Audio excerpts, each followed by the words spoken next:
Hi, I am Kedger on Two Wheels, and today again at MJ to finally test ride the MT-07 Tracer.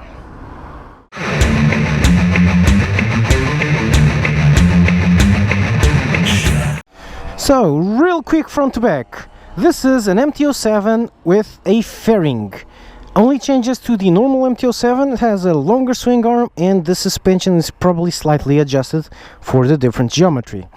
Tires are the same size as the 07, 120 at the front, 180 at the rear.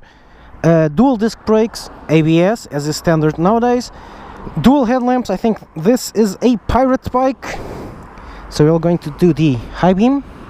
Where's the high beam? High beam. Oh, I have to turn her on. So I'll turn her on. And low fuel, feck. Yep, it is a pirate bike. High beam, low beam. I don't like pirate bikes, but I like them symmetrical, but hey, what the heck. Cool windscreen. These handguards are standard. These indicators under the handguards are standard. The foot pegs now have rubber to aid with vibrations, because this is a longer touring machine.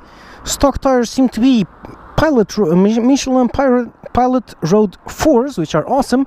The bike's a bit dirty because it has rained. Don't worry about that, because I do not. Let's turn her on and let's get going. Onboard computer. Seriously, man? Here? What a freaking mess you just did. Okay, let's go. Onboard computer, 25 degrees, odometer 1400 kilometers, trip 1, trip 2 liters to 100 kilometers, average, and just says low. I'm going to take the chance that this guy has done this silliness here.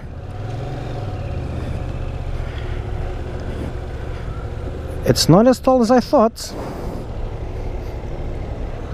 Feels a lot like my old and known NC700, but with a shorter seat. And this is finally, several years too late, Yamaha's answer to Honda's MT-07. Filtering. The first impressions, and I went straight into full filter mode, is that this is unbelievably easy to ride.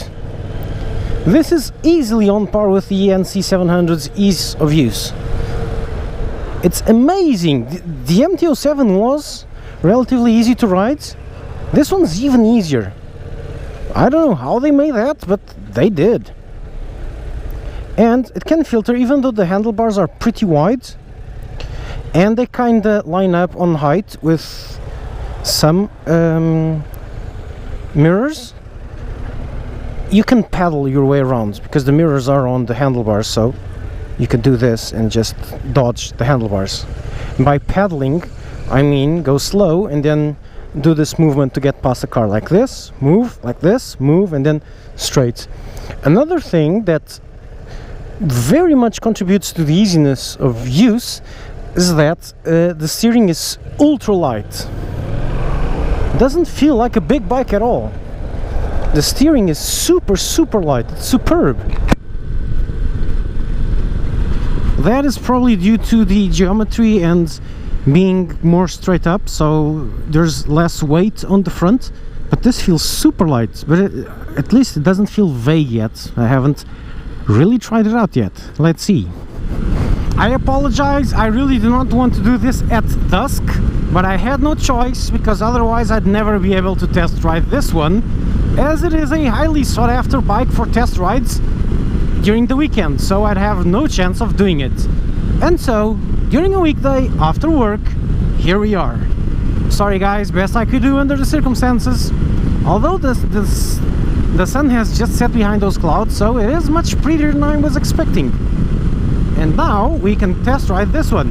I like the instrument cluster. It is very readable, very big. I don't quite recall how the 07 was, but I think it's the same instruments, and these are very readable. Huge speed indicator, even though it's a bit lower than I would want. a center gear indicator, and the rev counter is actually pretty readable. I like the way it goes wider and then thinner again, which also closely mimics the rev range at which you have torque, which is a pretty cool idea actually. And starts tapering off at 9,000 RPM when you start losing torque. Oh man, it's cold. Please don't go right to go left, thank you. So you have a big clock also, and oh, I want to change this, which is to the fuel consumption, average 6. My current one is 4.9. I'll change mine to average now. Never do this while riding, I am only doing this because I have to. Air temperature 21 Celsius, engine 78. So average, I'm going to reset this. Please reset, please reset, please reset, please reset. Okay, I'm not looking down. Okay, it has reset. Average right now 16 liters. Oh shit. I changed the setting into kilometers per liter. Okay. Liters to 100 kilometers. Average since I started 6. Oh man, it's cold and it's becoming night, which sucks. I know, I'm sorry. I am so sorry. But this is very, very stable. And I'm going really slowly here. I can do so much more. It is also not that affected by crosswind, because there is a lot of crosswind now. As you could see, I had the bike tilted and I was going forward. The crosswind is fierce. The bike is still stable, but damn, that's a lot of wind. My helmet was moving. Okay, okay, okay, slow, slow, slow.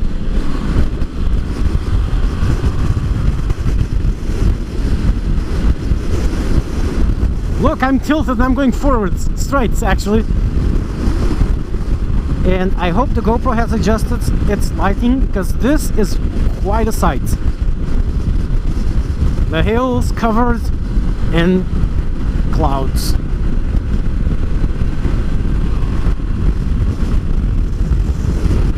One of the things I like the most about this bike's engine, or the MT-07, is that there's always torque. You just roll throttle and you go with it.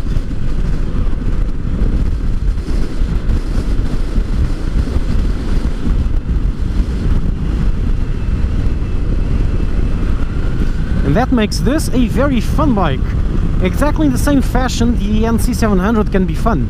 You roll throttle and you instantly accelerate, which is nice. Thing is, on the NC700, which is this bike's competitor, you roll throttle and you do have a instant push of acceleration followed by an instant headbang into the front because you just hit the rev limiter. Not an issue on this one, not with nearly 10,000 RPMs to play with. Okie dokie, so this is going to be a bit... wow, frag me, sand. Steady, okay, cool. Much easier on this one than on mine. I'm no longer used to this.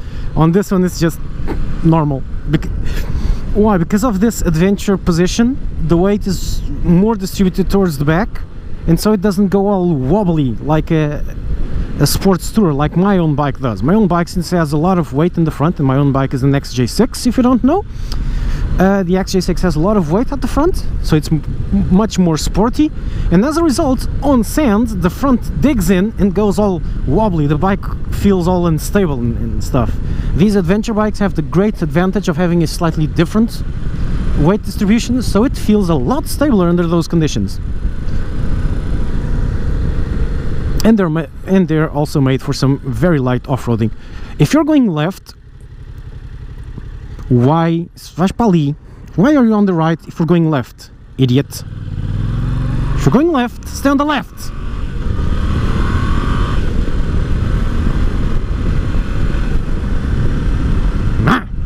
Okay, I feel the need for speed, which is not gonna happen because there are cars in front.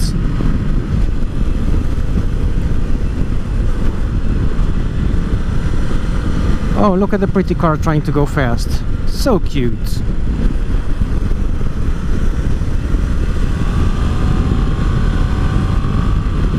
This is the first time I roll throttle and the bike didn't just take off. Why? Because I was in fourth. Because Yamaha did a little cheat on the MT-07s, which is to make first, second and third gear really short for instant acceleration, and then fourth, fifth and sixth a bit longer for fuel consumption. So in fourth gear it doesn't really have that oomph that you have in third, but it still has a lot of torque. You just don't feel it. It is a lot tamer. But by tamer I don't mean dull, because look at this in fourth and go. It pulls. Oh, it pulls. And now in third, slightly slower, so I use the same rev range at 3.5. Let's slow slightly. Okay, 3.5. That was when I accelerated back there. And now let's go full. See, it's a bit more. In at 5.5 it wakes up and it goes insane at 5.5 RPM. And now we will be testing the brakes in 3, 2, 1, brakes. Good brakes. Good brakes. Man, that's very good. That is very good indeed. Wow, that was awesome. I was impressed. I'm impressed. Okay, maybe my brakes on the XJ6 are at their end of life, but I think this has more, which is odd. Very odd. Okay, yeah, good brakes, good engine. It goes forward very well, and also goes backwards very well. Oh look, the competitor. Milady, I really loved you, but I think you're getting surpassed.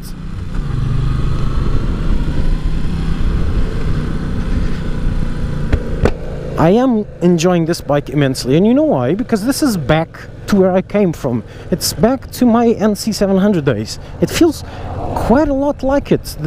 The seating position, the rideability, its handling, it's very agile, very swift, very torquey, so it feels a lot like it.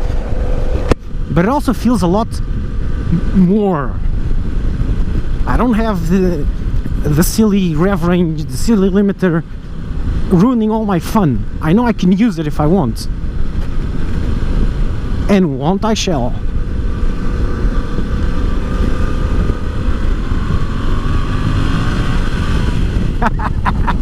That was wheel spin over there. And under wheel spin kept its calm, kept composed perfectly well. Kept its composure, that's what I wanted to say. Sorry, I'm getting a bit carried away here. Getting a bit carried away. Even though I'm actually riding quite slow, I think. One thing I do not like is this indicator button. It's really tiny, gives you no feedback. You have no idea where the button is, what you are doing with it. It's really, really tiny. It's really easy to activate, but then again, it feels like a key on the keyboard. You don't really, with the gloves, you don't really feel much, okay? You have an idea, you have to get used to that. It's not horrible, but it's just a tiny annoyance. Then again, there's a tiny annoyance, is that when you put your indicators on, you can actually, at night especially, can actually see the glow of it on your dash here. And it has another thing I love, which is the indicators are left arrow for left, right arrow for left. I really don't like, and I have this on my XJ6, a single light bulb saying, okay, the indicators are on. Yes, but which sides? It's not very normal that you need to know which side did you activate the indicators on. Well, but sometimes you forget, and it's like, okay, I'm indicating left. Oh no, my bad. Okay, that's a little annoyance with some bikes that I like on this one. More, what else do we have? Wind protection seems awesome. I did 140 something and I didn't even notice. And the windscreen's on its lower position. It's not very noisy for a 1.74 meter tall rider like me. Okay, it's not silent, but it's not too noisy. The NC was noisier, a lot noisier. The windscreen can be adjusted, has several positions. You undo these two screws and then you move it up and then you do them again. Obviously that's not something you should be doing on the go, but it is something you can do in 30 seconds. If you're fast, maybe at a stoplight, probably at a little pit stop on the side of the road. And I am just yammering on and on and on. I'm not really paying attention to the bike, which is what we are here for, right? That felt good. Somebody had some fun here, braking. That felt really good.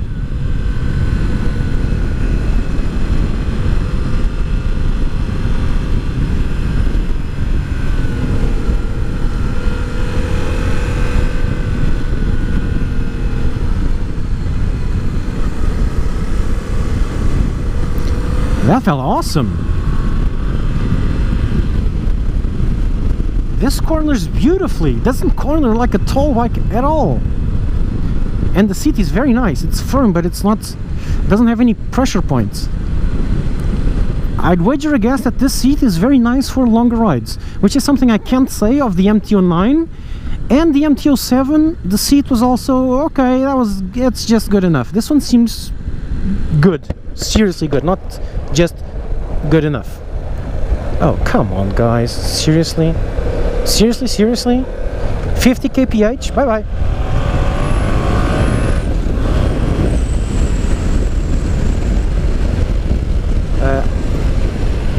I did not close my windscreen, my visor. Sorry, now it's closed.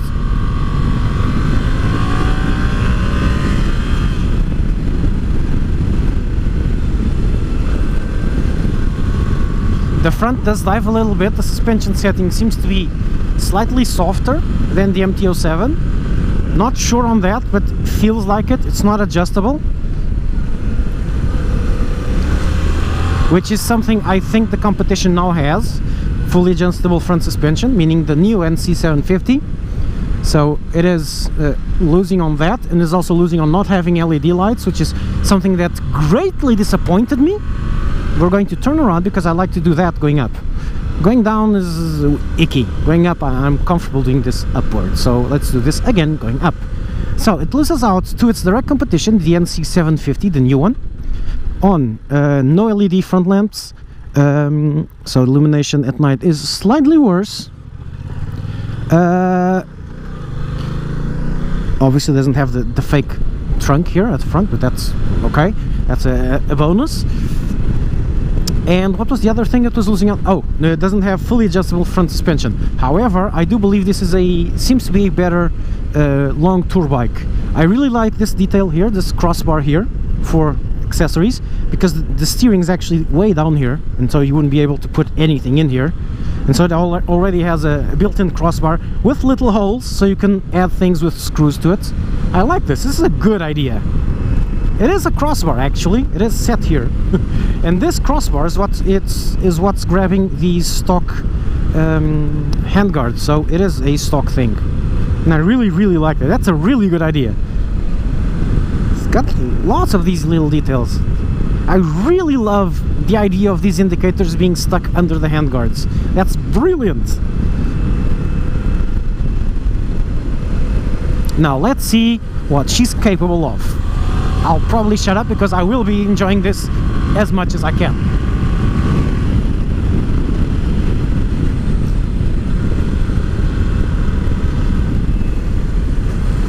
Knee out. Oh man. Slight knee out. Slight lean off. These tires are also pretty good. It's another thing manufacturers should never skimp on, is getting good tires for your bikes. Because when people test ride them, the tires make a huge difference. Oh, it feels great, and you can lean off with your knee out, and it doesn't feel weird. On the NC700 it felt completely ridiculous. On this one you do have a little wider tank, so you can actually clamp yourself to the tank, and it feels great. You're not going to lean off like on the Super Sports, but half of a butt outside the seat and fully leaned, and yeah, you will, and it feels great. And it's very stable when you're moving inside and outside the bike. It's great. And if you miss shift like I just did, it has the torque to keep on going and doesn't quite complain. So you can choose any gear you want to do it. Whoa, that was awesome! Wow! Oh yeah, I said when I would trade Louise, it would probably be for one of these, and it probably will be. Maybe the Tracer 9, because when I go to trade in Louise, I'll probably be better prepared for a bigger bike. But still, I still believe this one is the happy medium for me. It's got the power for fun like this. Okay. The foot pegs do vibrate a lot at higher revs. Okay, could be a bit annoying on a highway run for a long time, maybe, but I forgot my biking boots, so I'm using my tennis shoes that have a really thin sole, so that's not helping matters. But it's not overly, it's a two-cylinder, so it is to be expected having some vibration, some character to it. The engine note with the stock exhaust is, as is usual for Japanese bikes, well, anemic. It's very silent. Don't like. Not after I've put a proper exhaust on Louise. No, don't like this.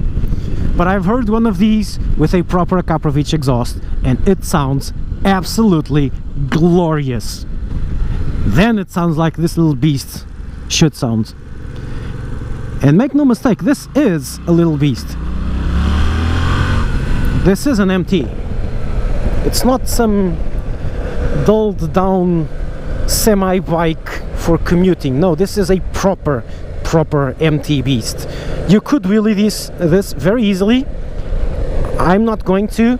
Again, I haven't had that much practice, only have practiced on my own bike, so not used to it, don't have the skills. I'm not going to wheelie this one, but it feels like this one could easily wheelie with just a little encouragement. It has very nice suspension, it has very nice ergonomics. I'm going to do just one test, which is standing up. Okay, standing up is, well, average, to be honest. I have to lean forward quite a bit because the handlebars aren't as high as they should. And once again, this brings me straight back into the NC700 territory, where it had the exact same issue. Standing up, the handlebars were almost good.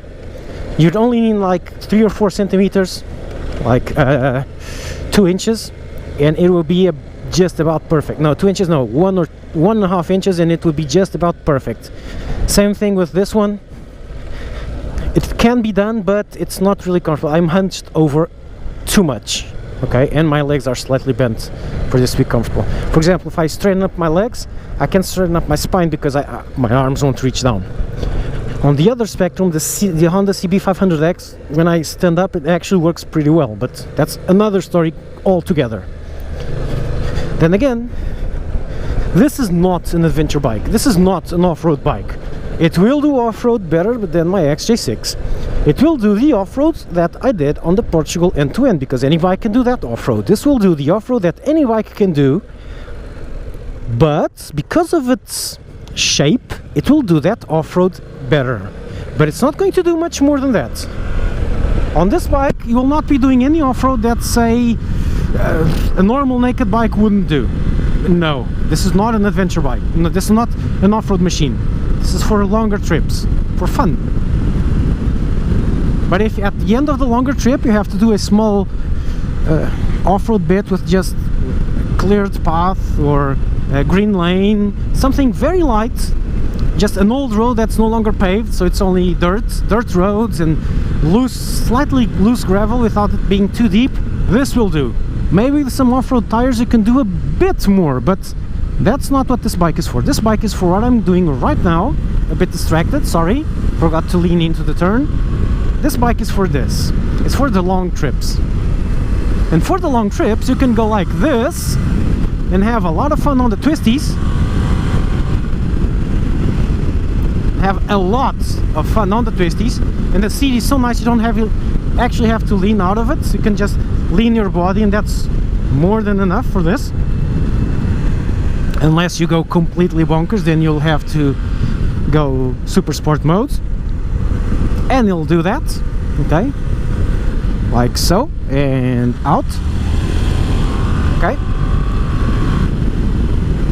That's one way of riding this for a long trip, and it'll be a lot of fun. Or, and that's the other thing, you can slow down, put it in 6th gear, because in 6th gear it will ride slowly. Oh, hang on, 6th gear is very tall. 6th gear at 60 kph is just about the minimum it can do. Don't. Okay, and then you can just go and enjoy the scenery. Maybe open your visor so you can smell. Oh, nice smell. Smell the pine trees, and you can ride around easily, comfortably, and it'll go. Maybe take your hands off and just let it slide for a bit. So yeah, on the budget, this is a great bike for the Portugal end-to-end. Other bikes in this class that might compete, the V-Strom, the Suzuki V-Strom 650, you saw I love that one, but it loses out to this one on pure fun. This engine is a lot more fun, kind of like the SV650 versus the MT-07 normal. This is much more fun. The other one's much more off-roadish. This is much more on-roadish. So yeah, I like this one quite a lot. And I love my XJ6, but to trade, it would most likely be one of these. It also looks absolutely freaking gorgeous. And let's see if I can find a little spot to show you that. What the hell is this lady doing here? Oh, waiting for someone? Oh, I know where I'm gonna show you the bike. Oh, what the? Oh, okay, right. Sorry, my bad. Didn't mean to start calling you names. Except that you're actually reversing here, so yeah, you're an idiot. Over there, I'm going to show you the bike over there, and it actually looks pretty gorgeous.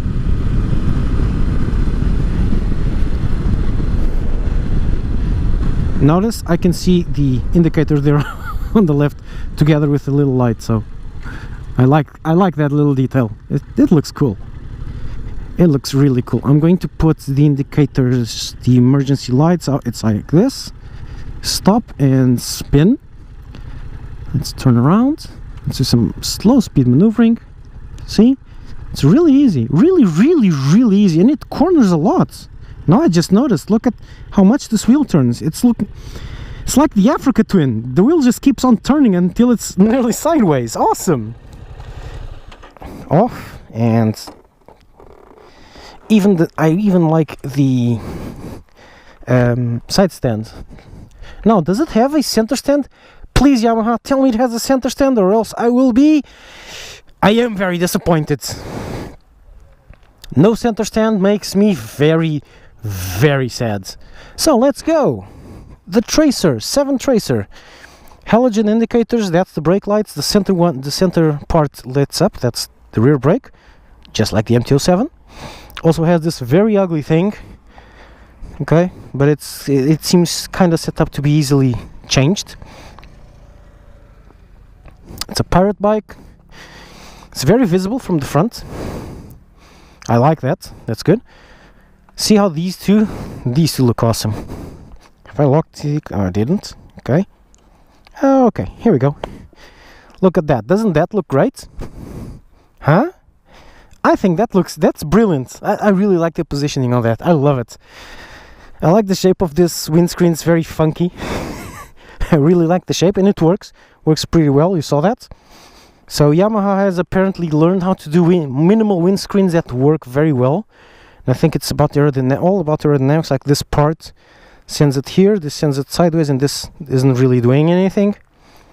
So yeah, this works very well. Oh, it's on the highest setting. I'm gonna pull it onto the lowest setting. That's why this was so good. You just unscrew these two, slide it down, rescrew it. Here we go, lowest setting. Ta-da! That looks even better! Awesome! The only part I don't like about this bike is full-on sideways. Or rather, full-on sideways kind of works. It's this one that I don't really like. I think this fairing should, like my XJ6, should cover a bit on the lower part. This feels a bit too exposed. That's why this is not an actual off-road machine. This is very exposed. Rocks jumping, and here's the sump, and so this will need some protection for any kind of heavier off-road because it's very exposed, very exposed.